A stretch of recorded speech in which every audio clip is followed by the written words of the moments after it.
Nous vous retrouvons donc pour cette autre édition de la Palabre intellectuelle avec une interrogation: que deviendront l'euro et le dollar au moment où Vladimir Poutine vient d'annoncer que dès minuit, demain, ce sera le paiement exclusivement en roubles pour tous ceux qui sollicitent donc le gaz russe.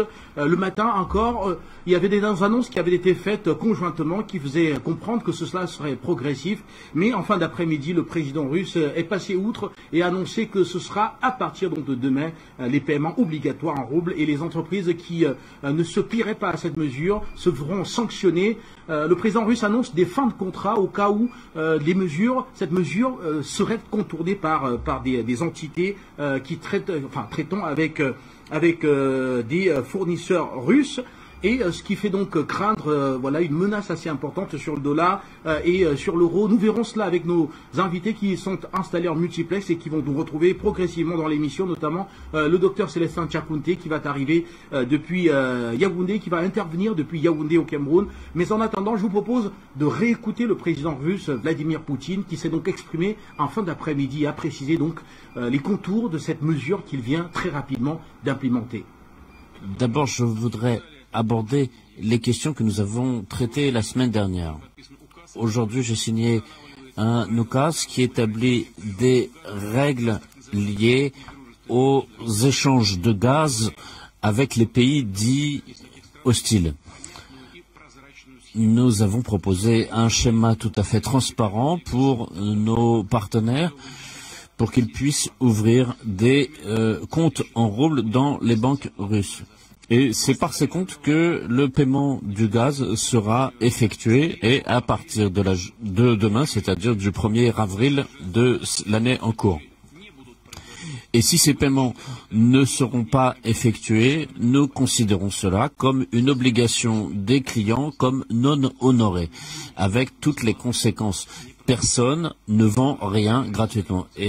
Et nous n'allons pas non plus faire de la charité. C'est-à-dire que les contrats en vigueur seront résiliés. Et je le répète encore une fois, tous les systèmes bancaires étrangers sont utilisés comme une arme pour exercer une pression sur les entités russes, que ce soit des banques, des entreprises, des personnes physiques, et quand les comptes sont gelés, il n'y a aucune raison d'utiliser les valeurs monétaires de ces pays. Et ce qui se produit, c'est justement que nous avons fourni nos ressources, en l'occurrence du gaz. Ils l'ont reçu, ils nous ont payé en euros, qu'ils ont ensuite eux-mêmes gelés.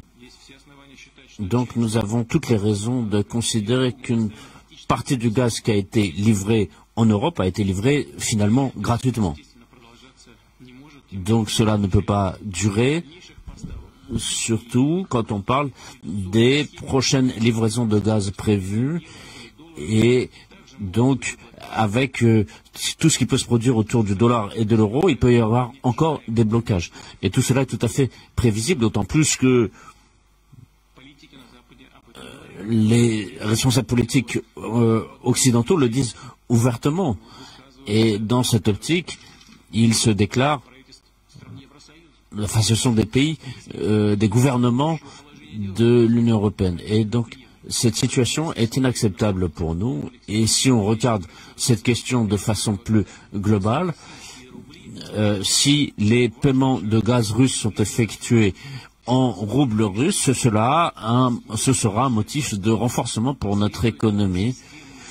Et donc, il faut agir dans cette direction de façon cohérente et suivie pour augmenter la part des paiements des produits que nous exportons en valeur nationale, c'est-à-dire dans le rouble. C'est-à-dire que beaucoup de fournisseurs de sources d'énergie dans le monde passent aussi au règlement en valeur nationale. Nous respectons et nous allons respecter nos obligations sur tous les contrats honorés, et notamment sur le gaz. Et je parle aussi des volumes, dans les volumes prévus, dans les prix qui ont été fixés dans les contrats à long terme. Et ces tarifs, je le rappelle encore, sont bien inférieurs à ceux du marché. Qu'est-ce que cela signifie? Pour être clair, ça signifie que le gaz russe est une source d'énergie moins chère, source de chauffage, d'électricité. Il y a aussi la question des engrais pour les entreprises européennes. Et donc, cela est important pour la compétitivité des entreprises européennes sur le marché européen. Mais, d'après les déclarations faites par certains responsables politiques, on voit que le souci de leurs citoyens n'est pas leur priorité, contrairement à la volonté de satisfaire la volonté américaine. Donc, ils appellent leur population à manger moins, à s'habiller plus chaud, pour dépenser moins en chauffage, voyager moins. Ils prétendent que c'est pour le bien de leur population. Donc c'est cette solidarité abstraite de l'Atlantique Nord. Donc ça c'est une politique menée par les pays occidentaux que nous observons depuis plusieurs années. Et après la crise alimentaire, il y aura une autre crise, la crise de migration, d'abord dans les pays européens, donc des décisions sont prises qui incitent aujourd'hui à l'aggravation de la crise économique pour l'ensemble des pays et la plupart des liens économiques sont rompus. Cela provoque une inflation, des pertes d'emplois pour des millions de personnes. Et je le dis aussi de la crainte d'une famine étendue. Donc une question se pose, qui répond? Qui va être responsable pour tout ça? On comprend bien que les États-Unis cherchent à résoudre leurs problèmes au niveau national. Ils vont procéder à une nouvelle émission et leur déficit va augmenter. Mais pour les entreprises européennes, pour les pays européens, on voit ici des valeurs tout à fait records de déficit. Et leurs erreurs, ils essaient de nous les reprocher à nous. Donc c'est tout à fait manifeste. J'ajoute aussi que les États-Unis cherchent encore à gagner de l'argent sur la base de cette crise.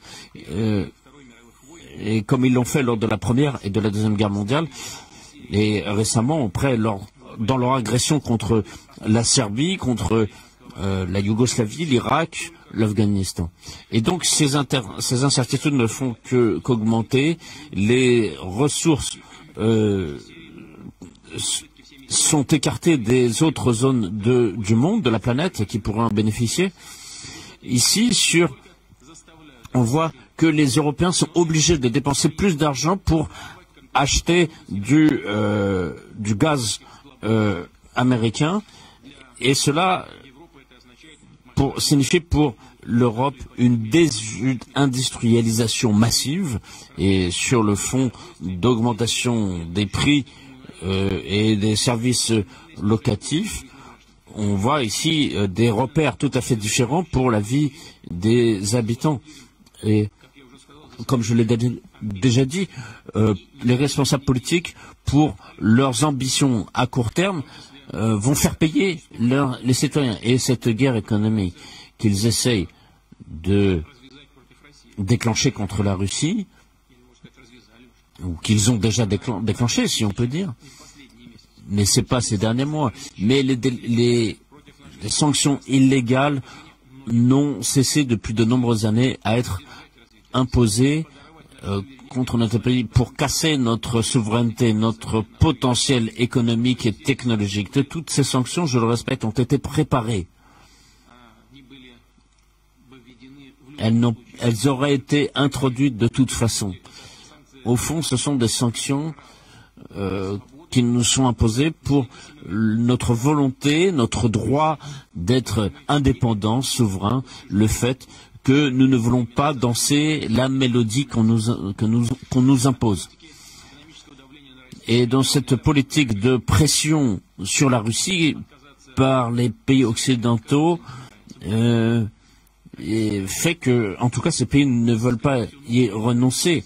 Il y aura toujours de nouveaux prétextes à sanctions, et donc il ne faut pas s'attendre à un changement d'orientation. C'est dans les prochains mois et je demande à la Banque centrale et aux autres services liés à l'économie du pays à se préparer à résister à cette sanction, à cette politique de sanctions contre notre pays, et c'est une réelle politique aujourd'hui. Ce qui me paraît important ici, j'attire votre attention, c'est que quand on examine la situation, il faut le faire pour chaque pays, chaque secteur, chaque activité économique, et mettre en place un plan de développement à long terme pour favoriser l'expansion de notre économie, de notre système de formation, favoriser une concurrence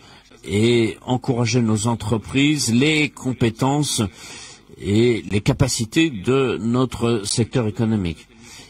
Les taux principaux sur le plan économique et politique doivent être de préserver l'emploi, de réduire les inégalités, d'améliorer le niveau de vie des gens, l'accessibilité aux produits, et c'est justement en satisfaisant et dans l'optique de ces orientations que nous poursuivons notre travail, que nous avons une réunion la semaine dernière et que nous le faisons encore aujourd'hui. Aujourd'hui, nous sommes plus concentrés sur le secteur aéronautique, qui est très important pour la Russie, mais il y a aussi l'orientation des hautes technologies et de la question des transports et notamment de l'intercommunicabilité entre nos régions. Je vous rappelle que c'est justement le secteur aéronautique qui a été victime des sanctions occidentales, notamment il y a un mois, notamment pour les services aéronautiques de certaines entreprises russes. Donc il y a les questions de leasing ici et de liaison aérienne, et nos avions se sont vus en plus fermer l'espace aérien d'un certain nombre de pays européens.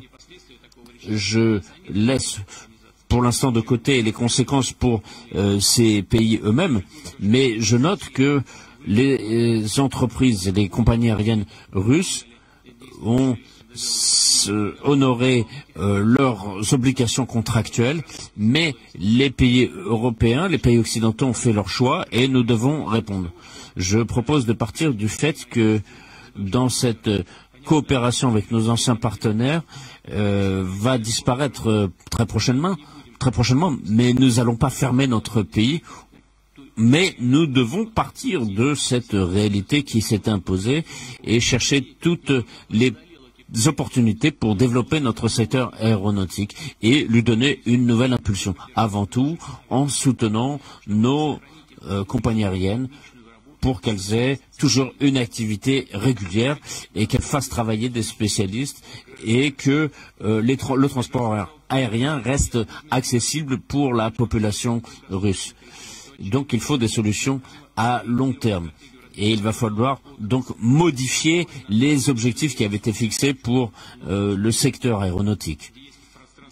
Nous avons donc un espace de possibilités, d'opportunités qui se proposent ici. Il faut que les bureaux d'études en aéronautique, que les entreprises de fabrication puissent fournir une part bien plus importante d'avions fabriqués en Russie au secteur. Bien évidemment, avec une capacité d'amélioration de la qualité, cela est très important, et aussi pour les entreprises, pour les compagnies aériennes russes, pour qu'elles puissent se développer normalement et qu'elles aient la possibilité, et que la population ait la possibilité d'acheter des billets à des prix corrects. Nous allons en parler encore. Le niveau de sécurité, de confort doit correspondre aux standards les plus d'actualité. Je parle aussi des liaisons régionales, mais aussi sur les liaisons vers les points peu accessibles de notre territoire. Et je demande à notre secteur aéronautique encore de développer les capacités industrielles. Nous en parlons régulièrement, mais il faut poursuivre. Il y a aussi l'activité de réparation et d'entretien, de maintenance, qui est importante. Alors, on va commencer. La parole est à vous.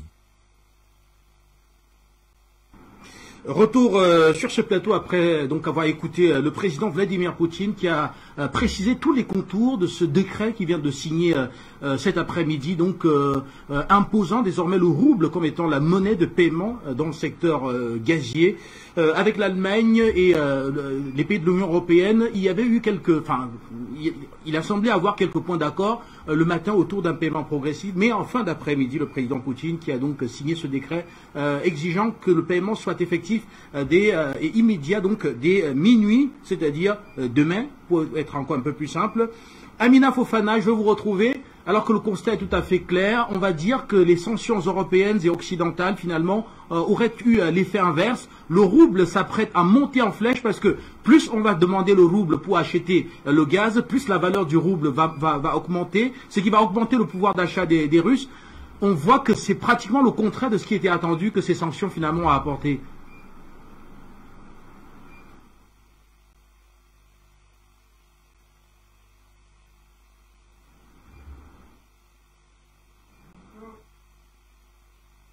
Fofana. Oui.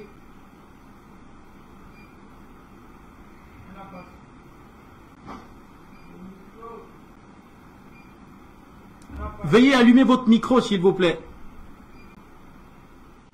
Ah, désolé, je pensais que c'était ouvert. Donc, bonsoir Guy Fondor, bonsoir le plateau, bonsoir Afrique Média, les téléspectateurs d'Afrique Média, et bonsoir à la régie. J'ai dit, effectivement, c'est la fin du dollar et de l'euro, puisque ils se sont tirés pas une balle dans le pied, mais une balle dans la tête. Bon, l'Europe n'a rien. Dans tout ça, c'est l'Europe qui est piégée par les États-Unis. L'Europe n'a pas de ressources naturelles. Donc, l'Europe veut accompagner les USA dans la folie jusqu'à se donner le suicide. On est parfaitement d'accord. Hein? Les Africains sont parfaitement d'accord avec cette situation et il y va d'ailleurs de l'intérêt des Africains de se ranger de ce côté-là. Donc, bien avant, c'est quelque chose qui avait déjà commencé avant que Poutine ne commence à dédollariser le monde et à enlever l'euro. Il y a l'Iran et le Venezuela qui faisaient leur échange. C'est-à-dire que le Venezuela achetait le pétrole iranien avec du dollar, avec de l'or plutôt. Donc, on avait déjà commencé à se passer du dollar. Et c'est pour que l'OTAN même puisse s'attaquer à la Russie. L'OTAN avait aussi demandé à beaucoup de pays de produire du gaz le volume que la Russie produit par jour et du pétrole. Donc l'OTAN n'a eu personne, aucun pays n'a accepté. C'est pour ça qu'ils n'ont pas pu, comme ils l'ont fait à Kadhafi avec l'Arabie Saoudite, mais tous les partenaires de l'OTAN qui ont dit que l'OTAN n'a pas de crédibilité, l'OTAN n'est pas crédible, l'Occident n'est pas crédible, parce qu'on oublie souvent que les Européens, ce sont les mêmes gènes, ce sont les mêmes gens et les mêmes gènes que sont les Américains. Parce que les vrais Américains, les vrais Amérindiens, on a vu comment les Américains les ont chassés dans la forêt, les ont chassés à travers la rougeole, hein, et après les filmer dans la forêt comme étant des sauvages, des singes, et en faire des documentaires pour que l'humanité puisse voir. Ils sont fiers de ce genre de choses. Donc maintenant, le monde va changer. Et les États-Unis ne sont plus, parce qu'ils ne seront plus, c'est pas ça, ne sont plus la première puissance mondiale, ni en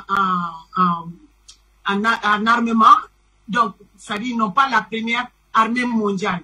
Et sur le plan économique, la Chine a déjà largement dépassé les USA il y a longtemps.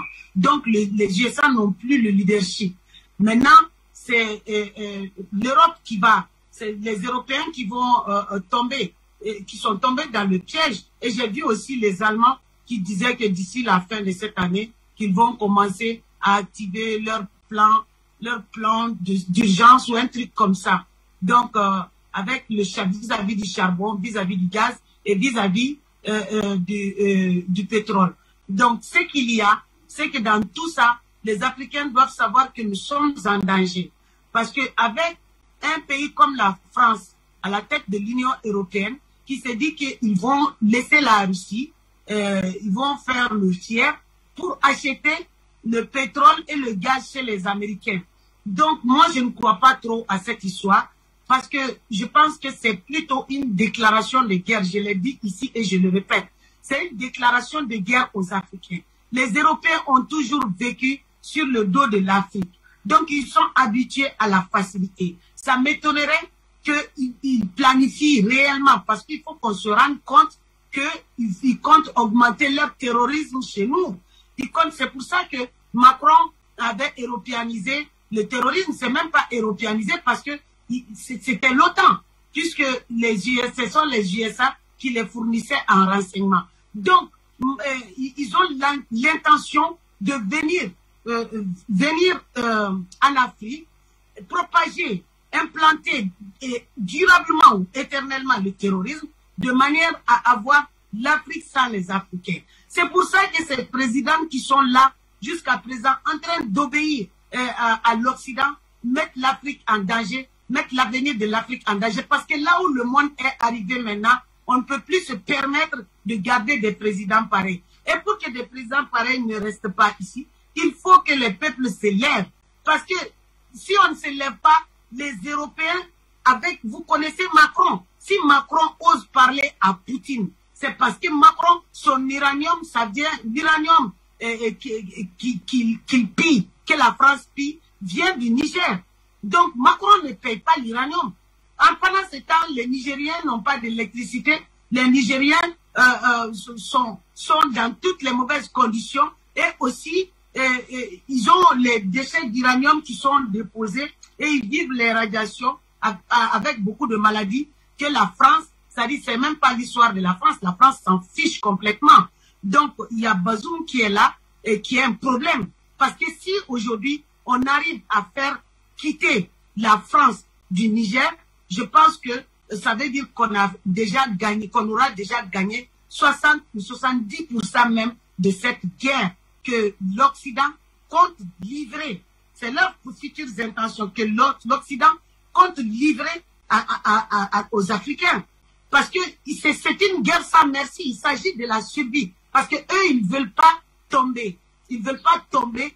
Ils n'ont pas de ressources et on connaît leur style de vie. C'est des bandits de grand chemin.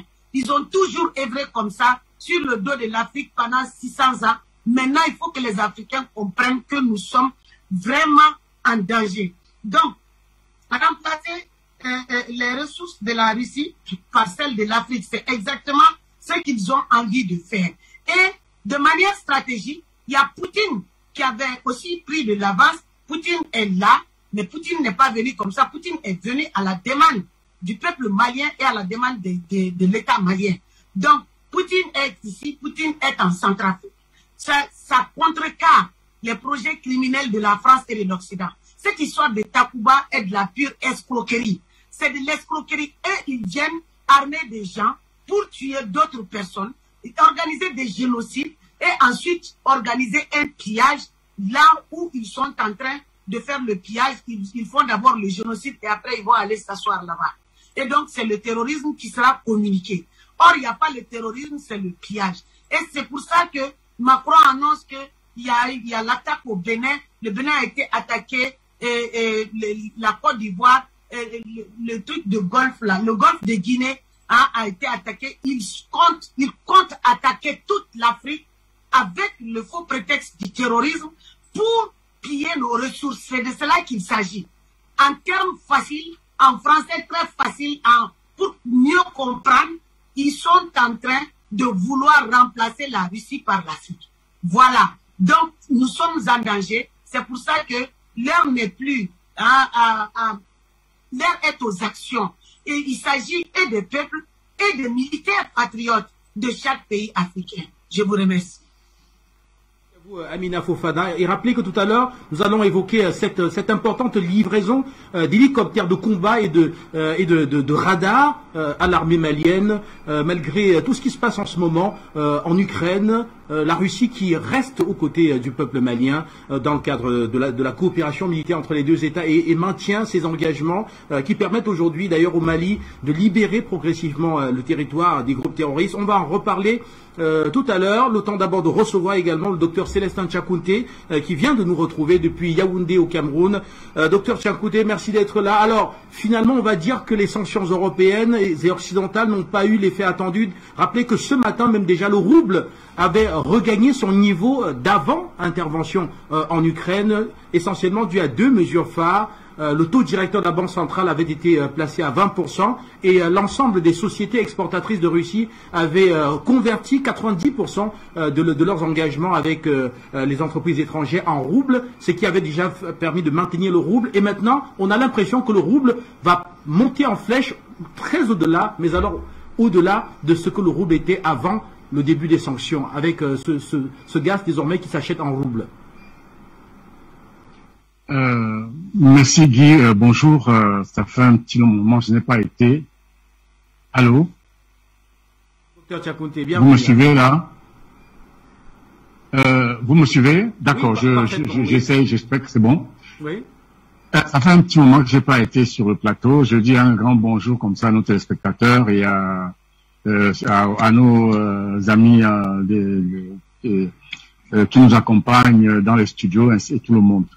Alors, en fait, ce qui se passe est vraiment on peut dire, c'est le coup de l'arroseur arrosé. Hein.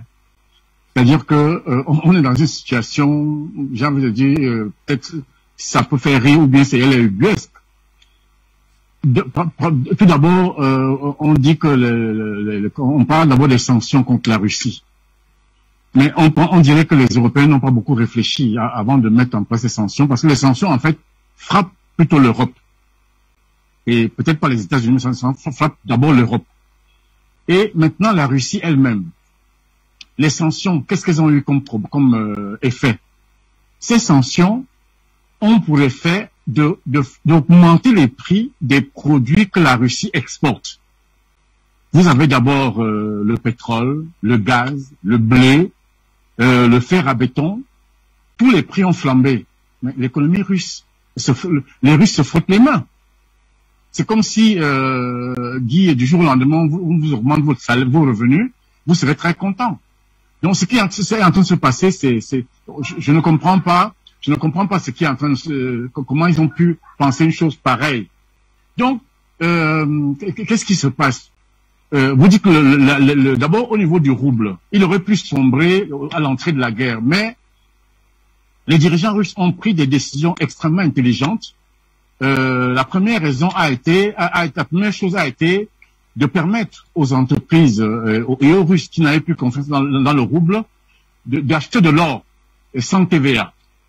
Donc, ça a permis de maintenir le cours de la rouble. Et aujourd'hui, ça ne peut que remonter puisque les caisses sont pleines. Je vous ai dit que tous les prix ont flambé. Le pétrole, le gaz, le blé.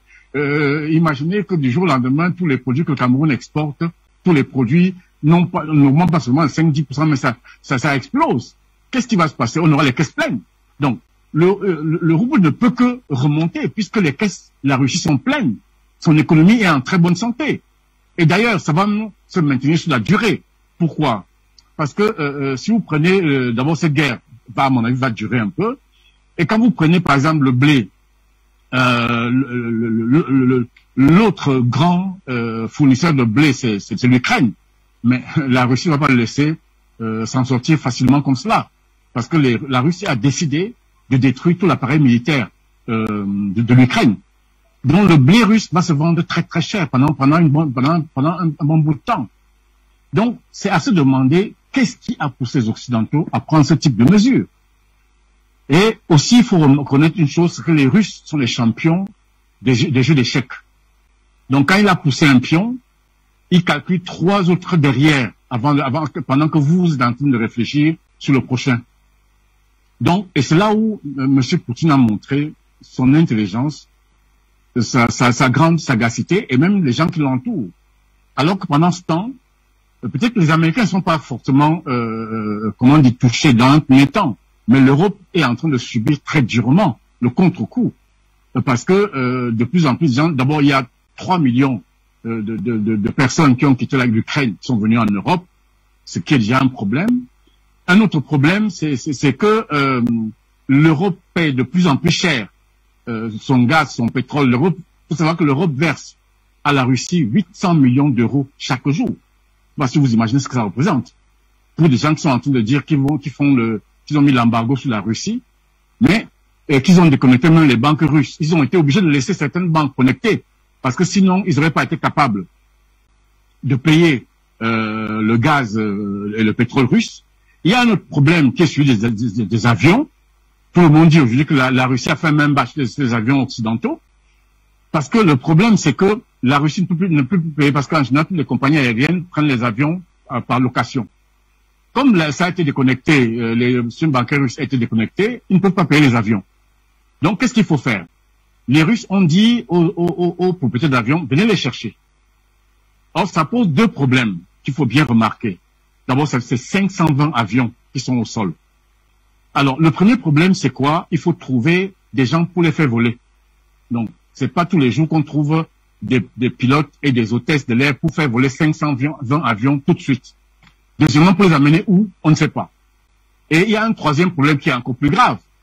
C'est que dès lors que ces gens auront signé un document qui prennent ces avions ne sont plus des avions russes, ça devient des avions étrangers.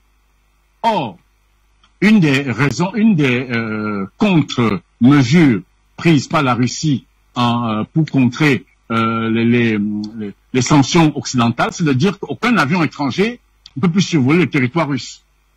Donc, dès lors que vous allez signer ce document, les avions deviennent des avions étrangers, ils ne pourront pas décoller. Donc, voilà donc pourquoi les Occidentaux sont en train de dire que les Russes ont fait même base sur 520 avions occidentaux. Donc, mais pourquoi personne n'a pensé à cela? Il y a quand même des stratèges, d'excellents stratèges en Occident. Pourquoi ils n'ont pas réfléchi avant de lancer ce problème? Donc, voilà un peu ce que je peux dire dans un premier temps. Et effectivement, les sanctions sont en train de frapper ceux qui les ont prises et sont en train de bonifier celui contre qui les sanctions ont été prises, c'est-à-dire M. Poutine et la Russie. D'ailleurs, je lisais un document là tout à l'heure qui disait que je vais chuter avec cela, que la courbe de popularité de M. Poutine est en train de flamber en Russie, parce que les Occidentaux disaient que comme c'est une dictature, que les Russes sont derrière, que les Russes normalement devaient être dans la rue pour manifester. Or, la courbe de popularité de M. Poutine est atteint 83% au jour d'aujourd'hui, d'après une enquête sérieuse. Donc, en fait, c'est le coup de l'arroseur arrosé. L'Europe s'est mise dans une très mauvaise situation. L'économie européenne est en train de souffrir grandement. Et je ne sais pas comment ils vont s'en sortir, mais les Russes sont tranquilles. Avant de rejoindre Linda Labaoui, juste derrière vous, docteur Célestin Tchakounte, et donc le constat est tout à fait clair aujourd'hui. Ces sanctions ont renforcé la résilience de cette économie russe qui consomme très peu parce que nous ne pouvons pas effectuer un certain nombre de paiements à l'extérieur et qui se voit donc accumuler d'abord dans un premier temps des devises parce que du fait du maintien de la vente notamment de gaz et qui aujourd'hui s'apprête à avoir une monnaie qui va monter en flèche du fait que désormais le gaz s'achète exclusivement en roubles. C'est une bonne chose, mais ce qu'il y a, on ne pourra pas se débarrasser définitivement du dollar, c'est pas possible, ça va être un déséquilibre international et une catastrophe au niveau mondial, c'est pas possible d'effacer le dollar tout de suite, et aucun pays ne marchera là-dedans, même pas la Russie, parce qu'il y a beaucoup d'investissements. Mais ce qu'il y a, on part véritablement et réellement vers une politique où on retourne à la monnaie réelle qui est l'or et l'argent. Il faut pas oublier aussi l'argent, parce on peut payer en argent, mais pas en pièces, c'est-à-dire en matière. Voilà, des lingots d'argent aussi, ça existe. Mais toujours est-il que les Russes, ce qui s'est passé, il faut que les gens comprennent la politique européenne. On avait Merkel qui a réussi à tirer son épingle du jeu parce que c'est une femme qui était là depuis pas mal de temps et c'est une véritable politicienne. Les Allemands arrivent quand même à s'en sortir beaucoup mieux. Mais tout le reste, surtout la France, il n'y a pas de politiciens, il n'y a plus de partis politiques. tout a été démonté, tout a été corrompu, il y a pas, Sarkozy n'était pas un politicien du tout. Sarkozy a démarré dans la politique en collant des affiches et puis après il est devenu truand, c'est ça Sarkozy. Il n'a pas fait de politique, hein. C'est tout. Sarkozy s'est allié au Lions Club, au Rotary Club, il s'est allié aussi à la franc-maçonnerie, il n'était pas franc-maçon, mais il s'est allié à des francs-maçons pour essayer d'avoir un soutien, le maximum de soutien possible, et il l'a eu. Mais ce n'était pas un politicien. On arrive à Hollande, il fait partie de cette génération qui n'arrivait pas à percer à l'époque de Mitterrand et autres et de Chirac, mais il est arrivé à un moment où on avait besoin de quelqu'un, on avait besoin de remettre la gauche pour essuyer les plâtres, et ben c'est lui qu'on a mis en place. Mais il était malin, il était très très malin, il savait naviguer dans les eaux troubles. On repasse à Macron. Macron, c'est un banquier. Il vient du milieu de la banque. On l'a placé là pour vendre et acheter quelques sociétés. Donc, en Europe, on ne sait pas.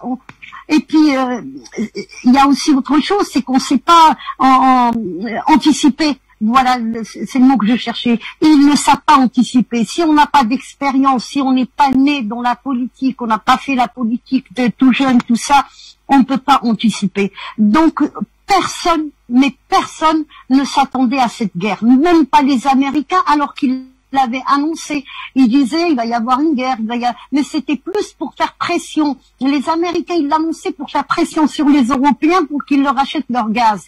Mais ils étaient loin de penser que Poutine allait passer à l'action. Cette guerre-là m'a fait rappeler la guerre de 73 de l'Égypte contre Israël. Ils avaient pris une tactique où pendant tous les mois, ils faisaient des manœuvres dans Sinaï, le côté Sinaï libéré. Tous les mois, ils faisaient 4-5 exercices militaires avec des balles réelles, tout ça. Et à chaque fois, Israël se préparait à rendre, parce qu'ils pensaient qu'il allait y avoir une offensive. Et puis, au fil des temps, et l'histoire, elle dure à peu près 1 an. Au fil des temps, les Israéliens se sont dit, on en a marre, à chaque fois, on est en alerte pour rien. Donc, ils font que des manœuvres. Et puis, après la guerre de 67, l'Égypte n'avait plus beaucoup d'armes. Donc, pour les Israéliens, ils n'allaient jamais passer à l'offensive, ils sont passés à l'offensive. Et ça, c'était une tactique russe à l'époque. C'est pour ça que j'en parle. C'était une tactique de l'URSS, puisqu'ils étaient proches de l'Union soviétique. Poutine faisait pareil. Il faisait pas mal de manœuvres. Il faisait tout le temps des manœuvres. Les dernières manœuvres, c'était l'une des plus grandes, c'était avec les Algériens qui a duré 10 jours. Après ça, c'était la Russie. Donc, on s'était habitué à voir les militaires russes faire des manœuvres et tout le monde pensait qu'ils allaient s'arrêter là. Et puis la Russie était au bord du gouffre parce que pour tout le monde, la Russie c'est pas une grande force. Au niveau commerce et tout ça, c'est vrai que les Russes ne sont pas partout. C'est une force militaire, mais pas économique. Mais pendant des années, Monsieur Poutine a transformé toutes les réserves qu'il y avait. Il ne vendait pas tout le blé, il gardait une réserve. Il ne vendait pas toute la viande, il gardait une réserve. Donc ils pouvaient tenir. Et personne n'a calculé ça. Et personne n'a calculé aussi que Poutine allait les tenir par le gaz. Je me souviens, il y a un monsieur qui participe sur Afrique Média, qui est même à Moscou, où j'avais dit Poutine va les tenir au chantage. Il m'avait contredit, il a dit Poutine ne fera pas ça. Parce que il sait faire la part des choses. Mais quand il s'agit de la sécurité d'un pays, on peut aller très très loin. Et n'importe quel pays peut aller très loin dans sa façon de défendre son pays. Donc c'est ça. Les Européens, il n'y a plus de patriotisme, il n'y a plus d'État-nation. Mais les Américains ont fini finalement par casser tout ce qui est État-nation. On ne parle plus de Français, de Polonais, d'Allemands. On parle de l'Europe. Donc il y a une cassure dans ce côté-là. Nous, en Afrique, on a encore ça. On parle du continent africain, mais chacun parle de son pays. Et je trouve que il faut rester dans cet esprit. En Europe, non. Je ne vois pas des jeunes Européens partir défendre l'Europe si jamais il arrive quoi que ce soit. Il va y avoir véritablement une minorité. Chose que Poutine a rétabli dans son pays. Il a rétabli l'État-nation et il a rétabli aussi les églises et les mosquées et les synagogues. C'est très très important. Aujourd'hui, il a le soutien de tout le monde. C'est pas mal, c'est très bien. Mais encore une fois, personne ne s'attendait à cette guerre et c'est ça qui leur foire tout. Merci à vous, Linda Laboui. Je vous propose à vous ainsi qu'aux téléspectateurs qui viennent de nous retrouver de réécouter le président Vladimir Poutine qui s'est donc exprimé alors qu'il s'adressait au grand patron du secteur aéronautique en Russie. Il a profité de l'occasion pour leur faire l'économie du décret qu'il venait de signer imposant désormais les paiements en roubles pour le gaz russe. Ça commence dès minuit tout à l'heure et donc à partir de là, on attend de voir le rouble monter en flèche parce que il va falloir chercher le rouble partout où il se trouve pour l'acheter forcément avec du dollar ou encore de l'euro afin de l'utiliser par la suite pour payer du gaz. Écoutons Vladimir Poutine et nous revenons. D'abord, je voudrais aborder les questions que nous avons traitées la semaine dernière. Aujourd'hui, j'ai signé un UKAS qui établit des règles liées aux échanges de gaz avec les pays dits hostiles. Nous avons proposé un schéma tout à fait transparent pour nos partenaires pour qu'ils puissent ouvrir des comptes en roubles dans les banques russes. Et c'est par ces comptes que le paiement du gaz sera effectué et à partir de demain, c'est-à-dire du 1er avril de l'année en cours. Et si ces paiements ne seront pas effectués, nous considérons cela comme une obligation des clients comme non honorée, avec toutes les conséquences. Personne ne vend rien gratuitement. Et nous n'allons pas non plus faire de la charité. C'est-à-dire que les contrats en vigueur seront résiliés. Et je le répète encore une fois, tous les systèmes bancaires étrangers sont utilisés comme une arme pour exercer une pression sur les entités russes, que ce soit des banques, des entreprises, des personnes physiques, et quand les comptes sont gelés, et il n'y a aucune raison d'utiliser les valeurs monétaires de ces pays. Et ce qui se produit, c'est justement que nous avons fourni nos ressources, en l'occurrence du gaz, ils l'ont reçu, ils nous ont payé en euros, qu'ils ont ensuite eux-mêmes gelé. Donc nous avons toutes les raisons de considérer qu'une partie du gaz qui a été livrée en Europe a été livrée finalement gratuitement. Donc cela ne peut pas durer, surtout quand on parle des prochaines livraisons de gaz prévues et donc avec tout ce qui peut se produire autour du dollar et de l'euro, il peut y avoir encore des blocages. Et tout cela est tout à fait prévisible, d'autant plus que les responsables politiques occidentaux le disent ouvertement.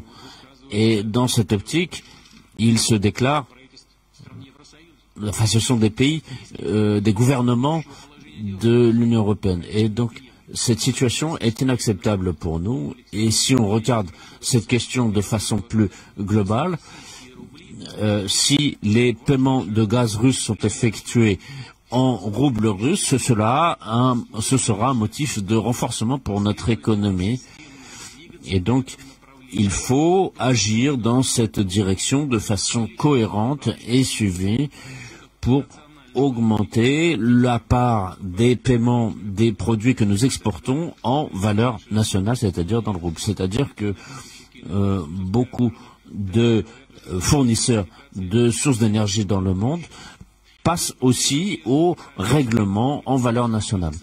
Nous respectons et nous allons respecter nos obligations sur tous les contrats honorés et notamment sur le gaz. Et je parle aussi des volumes, dans les volumes prévus, dans les prix qui ont été fixés dans les contrats à long terme. Et ces tarifs, je le rappelle encore, sont bien inférieurs à ceux du marché. Qu'est-ce que cela signifie? Pour être clair, ça signifie que le gaz russe est une source d'énergie moins chère, source de chauffage, d'électricité. Il y a aussi la question des engrais pour les entreprises européennes. Voilà, retour sur ce plateau. Docteur Célestin Tchakounté, je vous retrouve très rapidement. Les prix n'augmentent pas, le gaz russe va être vendu au même prix, mais sauf qu'il faudrait trouver des roubles pour acheter ce gaz-là. Vient de le préciser Vladimir Poutine, qui dit aussi que voilà, c'est un gaz aussi qui est plus compétitif que tout autre gaz qui viendrait notamment des États-Unis, qui est un gaz de schiste et qui en plus sera transporté par des navires et donc qui sera vendu plus cher aux populations européennes qui n'ont déjà pas les moyens. Docteur Tchakounté, alors du coup Amina Fofana, je vous retrouve et la question vous revient.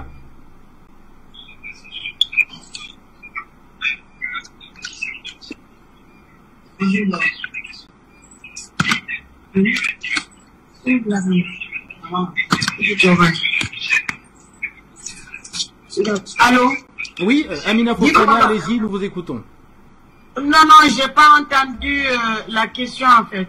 Voilà, alors je reprécise la question. Alors tout à l'heure, on a suivi Leda qui parlait de chantage, Vladimir Poutine qui dit voilà qu'il s'agit simplement de renforcer la souveraineté économique de la Russie en disant qu'il fallait que les ressources dont dispose la Russie puissent augmenter le pouvoir d'achat des Russes. C'est pour cela donc qu'on va dans des achats de gaz en roubles. Il a dit les prix n'augmentent pas, les quantités également restent les mêmes, mais désormais il va falloir payer véritablement et que ça, de toutes les façons, ce gaz russe reste le plus compétitif par rapport aux autres qui ne peuvent être acheminés en Europe, notamment américains, qui ne peuvent être acheminés en Europe que par bateau et qui est un gaz de schiste. Vladimir Poutine a fait un bon calcul, il a complètement raison. Moi, je pense que la Russie doit s'investir davantage aux côtés des peuples africains parce que la politique russe, c'est de ne pas piétiner les souverainetés africaines. On fait la leçon de morale à la Russie. La Russie doit faire des coups d'État comme la France et l'Occident font des coups d'État en Afrique. Il y va de sa survie et il y va de la survie parce que autant j'interpelle les peuples, autant j'interpelle les armées, autant j'interpelle la Russie qui doit changer de stratégie, qui doit sortir de la morale, qui doit vraiment être une Russie offensive. Voilà, donc ça, c'est que Poutine est en train de faire, d'imposer à l'Occident, c'est-à-dire la dédollarisation du monde. C'est ça le fonctionnement normal du monde. Ce que je possède, je le vends, tu l'achètes avec mon argent. Et d'abord, il faut pas oublier que ils ont gelé 4000 milliards de dollars qui appartenaient à la Russie. Les Américains l'ont gelé. Et de quel droit ils ont gelé ça? Ça veut dire qu'ils doivent être en mesure d'acheter le rouble maintenant pour accéder à son pétrole. Il n'y a pas, c'est-à-dire parmi tout ce qui s'est depuis le début, et ça c'est la cerise sur le gâteau.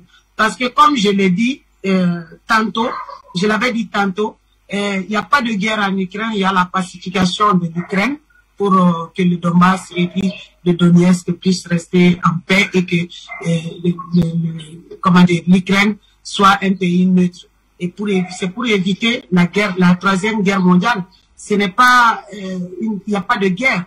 Donc c'est une opération de pacification de l'Ukraine même et c'est une opération de la pacification du monde entier. C'est pour ça que les opérations, les Russes appellent ça une opération militaire, ils n'appellent pas ça la guerre. Même quand on regarde comment ils font la guerre, même ce combat, c'est pas vraiment une guerre, quoi. Voilà, donc cette pacification de l'humanité est à saluer, et c'est ce que l'Afrique aussi devrait faire, c'est-à-dire imposer sa monnaie aux acheteurs, parce que ici c'est l'acheteur qui impose, celui qui n'a rien, le pauvre, qui impose ce que l'autre doit faire. C'est comme la France et les pays africains, les pays francophones. C'est exactement ça. Or, nous, on doit être à mesure, même si on n'a pas une monnaie unique, si chaque pays fait sa monnaie, c'est une première étape, la France va acheter nos produits avec notre monnaie. Ça va faire en sorte que c'est notre monnaie qui sera imposée aussi à la France.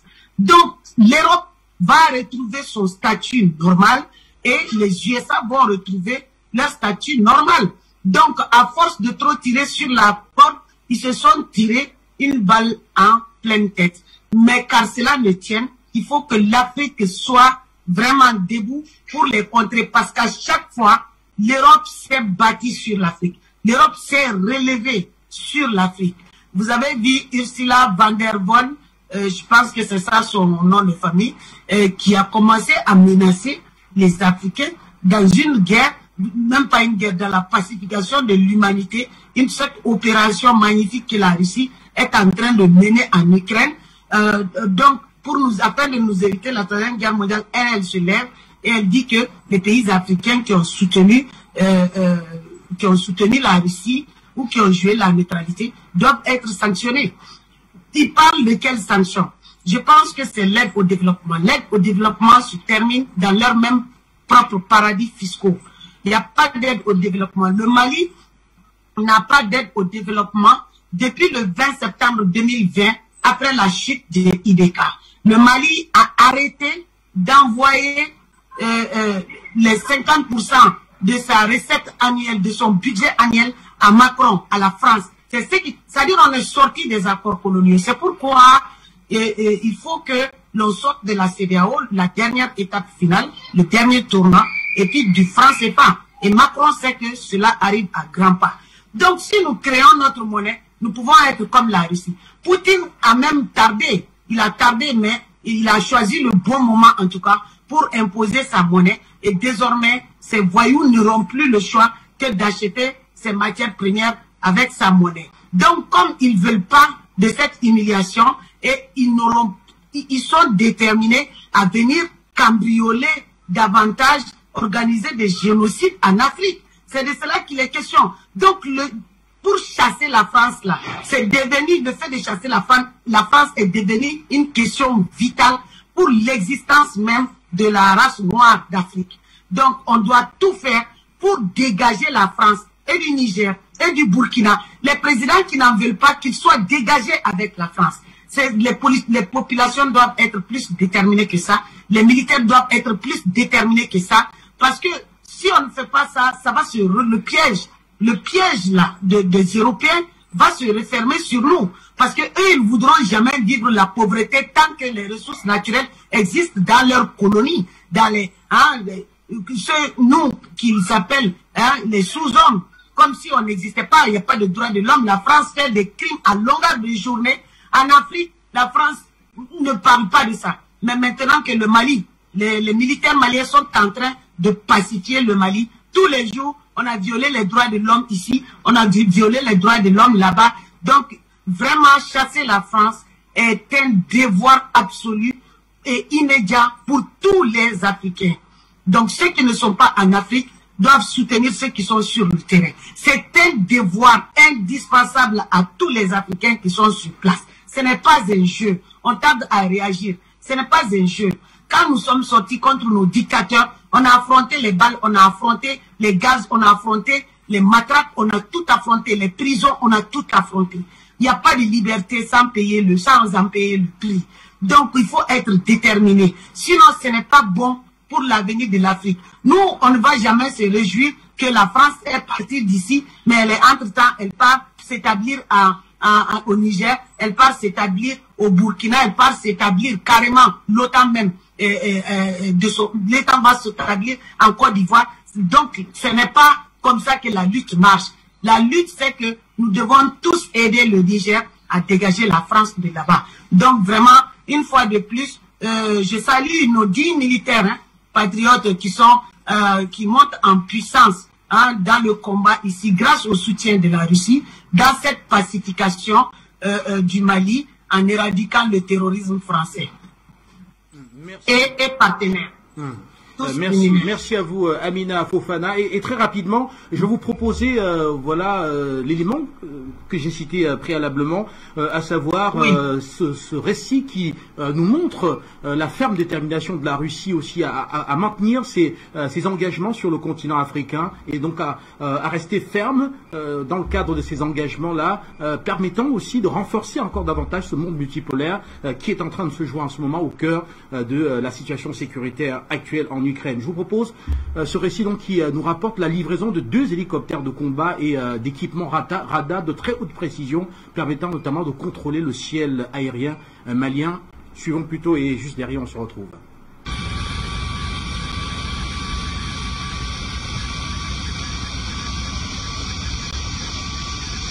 Qui veut la paix prépare la guerre. Pour mener à bien une guerre, il faut se doter des équipements adaptés.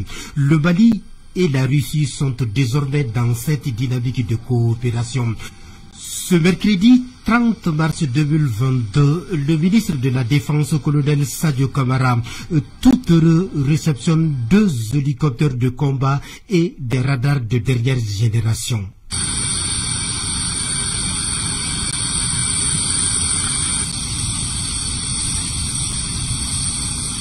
Aujourd'hui, les équipements que nous recevons rentrent dans le cadre de la montée en puissance des FAMA. Les FAMA continueront à se renforcer en matériel, en personnel et en formation, toujours au service du peuple malien. Ainsi se précise et se renforce davantage la montée en puissance des forces armées maliennes. Pour les autorités de la transition, la question de la défense de la patrie n'a pas de prix. Et le ministre en charge de la défense ne va pas avec le dos de la cuillère. Aucune pression exogène ne nous fera douter de la justesse de notre combat. Aucune manipulation médiatique n'entamera notre morale. Nous ne connaîtrons pas de repos tant que nos braves populations ne retrouveront pas une vie meilleure. Aujourd'hui, nous pouvons dire avec fierté que notre armée nationale est capable d'opérer en toute autonomie, sans demander de l'aide à qui que ce soit. Les Maliens peuvent aujourd'hui être fiers de leur armée. Les autorités de la transition ont la ferme intention de poursuivre cette sécurisation. Malgré le contexte économique et sécuritaire mondial marqué par quelques tensions, nous gardons le cap. Ces équipements réceptionnés annoncent également d'autres arrivages. Le premier lot de matériel que nous recevons aujourd'hui, composé d'hélicoptères de combat et de radars de dernière génération, s'inscrit dans ce cadre. C'est le fruit d'un partenariat sincère avec un vieux ami du Mali, la Russie. Je voudrais profiter de votre micro pour remercier et saluer le peuple malien qui a accepté d'abandonner d'autres priorités pour doter l'armée malienne. L'acquisition de ces équipements dénote que la coopération entre le Mali et la Russie est au beau fixe. Si le maître mot est et demeure la montée en puissance des forces armées maliennes, l'achat des équipements militaires est donc la priorité des priorités.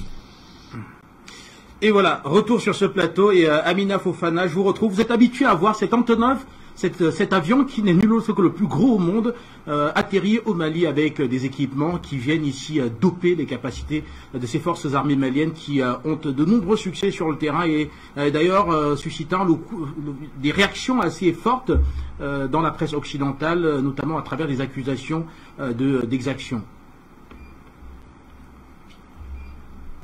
moi, je pense qu'à un moment donné, il faut que le Mali porte plainte contre la France pour crimes de guerre, crimes contre l'humanité, escroquerie, crimes, racisme, népotisme, pas népotisme, racisme, génocide, nazisme,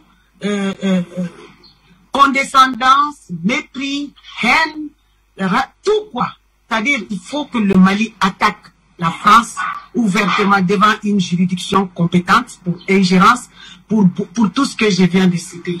Voilà. Donc, c'est vrai que la montée en puissance, avec la montée en puissance de l'OFAMA, vous avez vu le dit ministre patriote, son ex, Sadio Kamara, voilà, il a reçu pas mal de trucs, quoi. Il y a d'autres choses qui ont été reçues, mais qui sont restées classées secret défense. Donc, par rapport à ce qu'il a reçu, donc, il y a c'est un radar.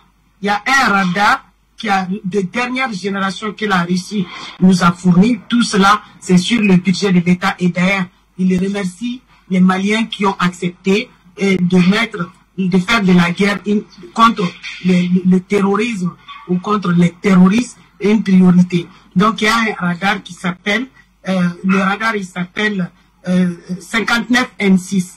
Tout objet volant jusqu'à 8000 km à l'heure, ce radar est capable de le détecter. Donc, il est capable aussi de le détecter jusqu'à 200 km d'altitude, tout objet volant. Donc, ça veut dire que on est en phase. Même la France n'a pas ça. Les équipements et les hélicos, là, ce sont des hélicos de combat. Ce ne sont pas des hélicos humanitaires qui font déplacer les gens par-ci par-là. Non, ce sont des hélicos de combat.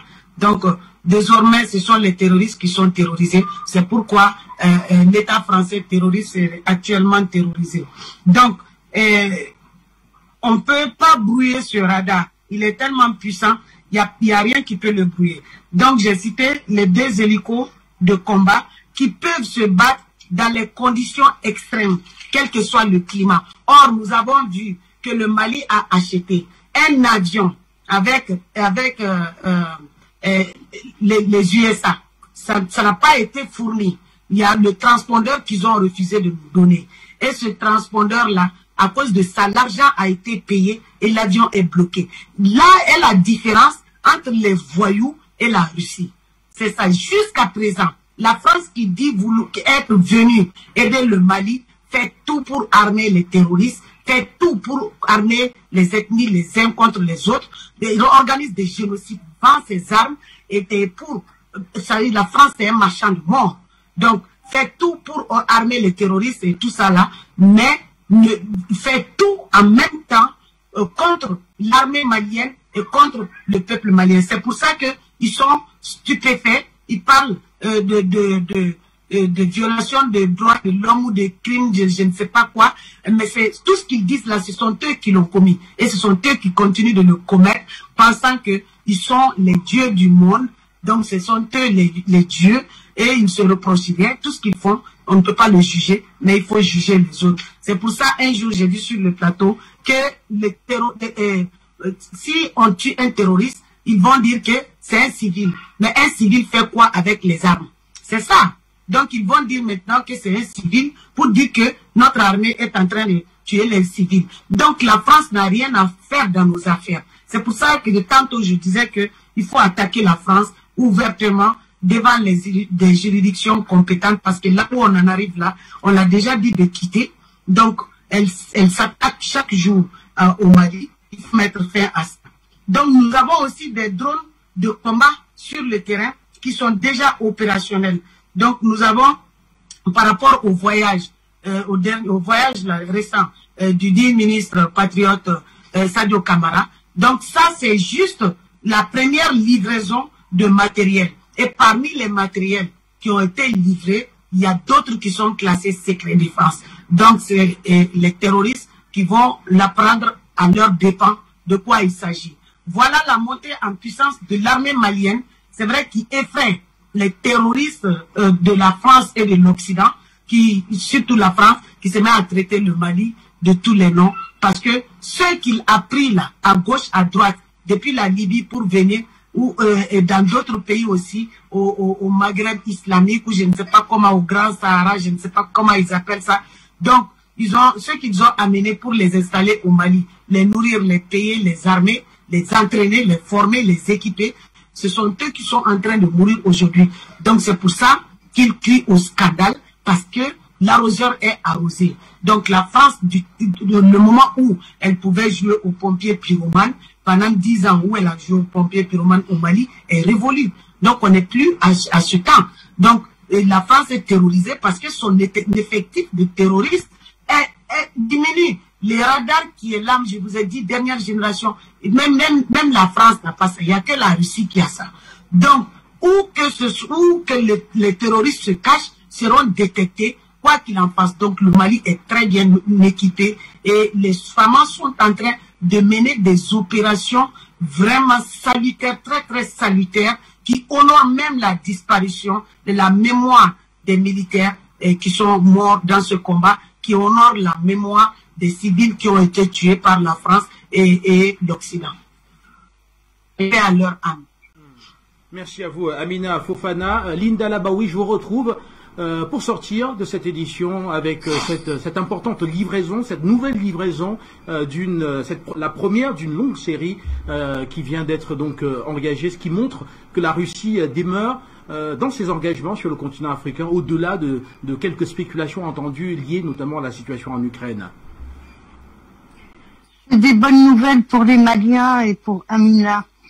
Eh ben, il y a eu donc la visite du ministre des Affaires étrangères américain. Il a été très très bien reçu par les Algériens parce que il y a à peu près 3 ans, notre premier ministre, qui n'était pas Ramdan Amamra à l'époque, c'était que son prédécesseur. Quand il est arrivé à l'aéroport, ils nous ont envoyé un sbire pour l'accueillir. Donc les Algériens ont fait pareil, ils ont envoyé un fonctionnaire du ministère des Affaires étrangères pour accueillir le ministre des Affaires étrangères des États-Unis. Et donc tout le monde était surpris par ça, même lui. Et il y a eu une trentaine à peu près d'accords, notamment la sortie de la France définitivement du Sahel. Il s'est convenu que la France sorte. C'est terminé pour la France et ça avait été négocié déjà avec les Américains. Et il faut que je rappelle quand même qu'en 2008, il y a eu un coup d'État en Mauritanie et ce coup d'État avait été fait par la France contre des intérêts américains. Voilà. Je vais pas revenir sur toute l'histoire parce que c'est long. En tous les cas, depuis cette époque-là que la France, elle joue un peu contre les intérêts des Américains, et j'avais expliqué aussi sur Afrique Média que si le terrorisme s'était développé, c'est par rapport au gaz, tout ça. Aujourd'hui, ben tout le monde le comprend. Donc la France est indésirable, et par rapport à tous ces accords-là, ça concerne tout le Sahel et on a parlé du Grand Sahara. Donc il y a déjà une réaction de Mohamed Idriss Déby qui a appelé les Algériens pour essayer de voir avec eux comment ils ont organisé ce qu'on a appelé l'accord concorde civile. C'est une espèce de réconciliation avec les troupes qui étaient dans le terrorisme, tout ça, ils se sont rendus. Donc Idriss Déby, il a pas mal de gens qui se sont impliqués dans le terrorisme. Donc il a appelé l'Algérie pour voir comment il peut négocier ça pour stabiliser son pays. Du côté de la Libye aussi.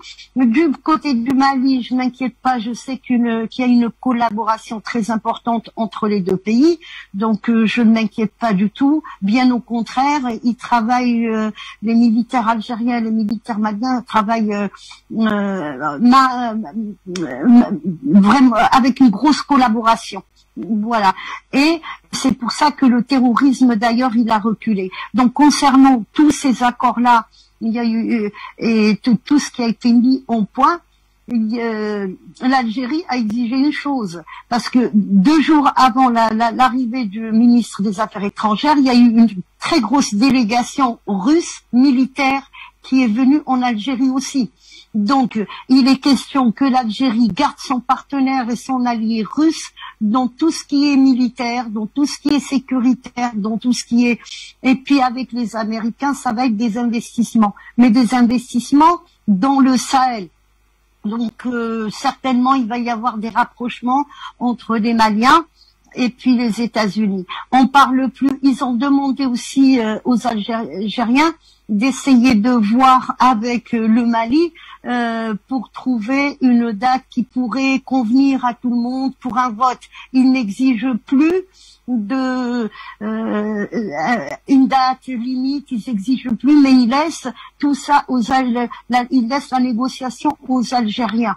Voilà, comme ils savent qu'il y a un rapprochement entre les deux gouvernements. C'est déjà pas mal, on a avancé. Mais il faut savoir une chose, que cela n'est pas un cadeau qu'on nous fait, c'est un combat. C'est le fruit d'un combat. Les Américains reculent, les Français, ils sont indésirables dans le continent, donc les Américains veulent revenir, et j'avais déjà dit plusieurs fois, s'il y a les Russes, il y a les Américains, forcément, et s'il y a les Américains, il y a les Russes. Donc eux aussi veulent une stabilité dans le Sahel, pour voir comment ils peuvent négocier différemment leur présence et investir. Et puis, on parle même de passer du français à l'anglais et avec des investissements américains. Ça, c'est concernant l'Algérie. Hein.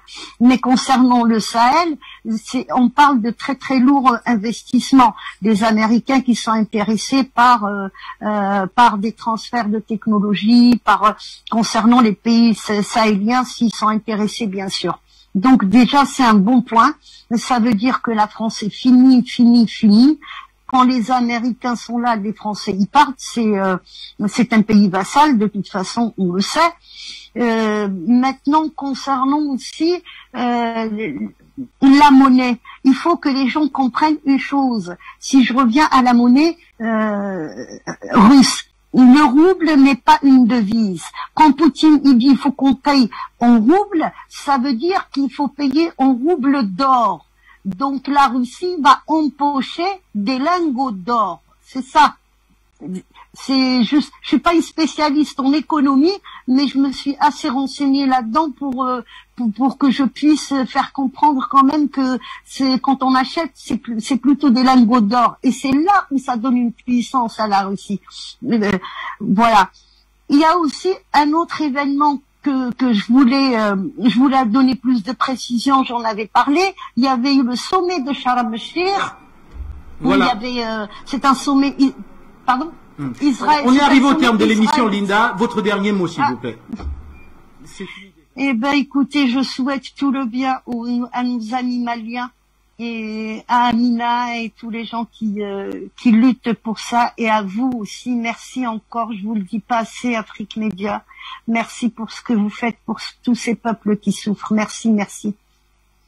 Nous vous souhaitons une excellente soirée là-bas en France, à Paris. Merci également à Amina Fofana qui nous a retrouvés. Merci au docteur Célestin Tchakounté qui était à Yaoundé. Et en parlant du rouble, effectivement, le rouble qui désormais, d'ici minuit, va donc être la monnaie dans laquelle va s'acheter, en laquelle va s'acheter et dans laquelle va se négocier le gaz russe prochainement, ce qui devrait permettre notamment donc que cette monnaie soit fortement demandée, déposer donc des dollars et de l'euro pour pouvoir avoir des roubles et les utiliser pour acheter le gaz. Voilà là où on va s'arrêter pour ce soir, mesdames et messieurs. Je vous souhaite une excellente soirée et on se retrouve très très bientôt. Le journal africain est à suivre dans 10 minutes très exactement.